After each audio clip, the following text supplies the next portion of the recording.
హరి ఓం. శ్రీ దుర్గా సూక్తం. శ్రీదేవి నవరాత్రులు రాబోతున్నాయి కాబట్టి దుర్గా సూక్తము, మేధా సూక్తము, శ్రీ సూక్తము నేర్చుకోవడానికి ప్రయత్నం చేయండి. వేదమంత్రాలు స్వరయుక్తముతో ఉంటాయి.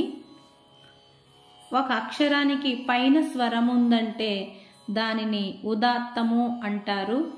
ఒక అక్షరానికి కింద స్వరం ఉంటే దానిని అనుదాత్తము అంటారు. ఒక అక్షరం పైన 2 స్వరాలు ఉంటే దీర్ఘస్వరితము అంటారు. అక్షరానికి పైన స్వరం ఉన్నప్పుడు ఆ అక్షరాన్ని పైకి పలకాలి.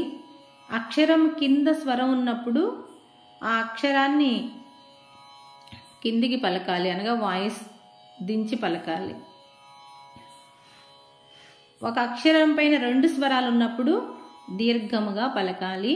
అది ఎలాగో ఇప్పుడు నేను చదువుతాను, విని అభ్యాసం చేయండి. కామెంట్ బాక్స్లో దుర్గా సూక్తం పెడుతున్నాను, చూడండి. హరి ఓం. ఓం జాతవేదసే సునవామసో మమరాతి యతో నిదహాతి వేదః సనః పర్షదతి దుర్గాణి విశ్వా నావేవ సింధుం దురితాత్యగ్నిః తామగ్నివర్ణాం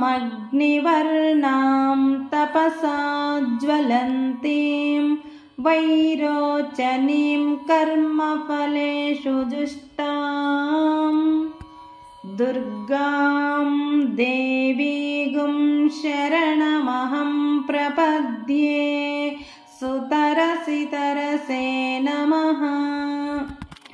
అగ్నే త్వం పారయానవ్యో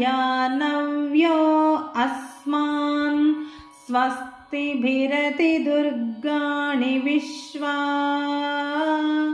పూశ్చ పృథ్వీ బహుళాన ఉర్వీ భవా తోకాయతనయాయ సంయోః విశ్వానినో దుర్గః జాతవేదః సింధున్ననావా దురితాతిపర్షి అగ్నే అత్రివన్మనసా గృణానోస్మాకం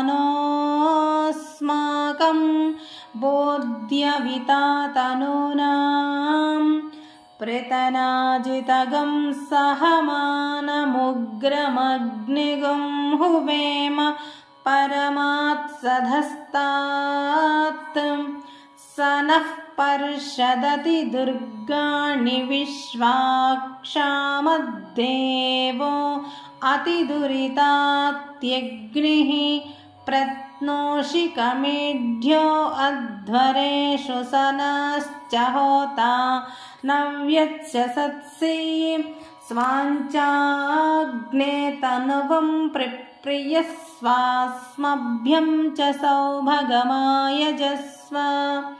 గోభిర్జుష్టమయుజో నిషిక్తం తవేంద్ర విష్ణో రను సంచరేమ నాకస్య పృష్టమభి సంవసానో వైష్ణవీం లోక ఇహ మాదయంతాం.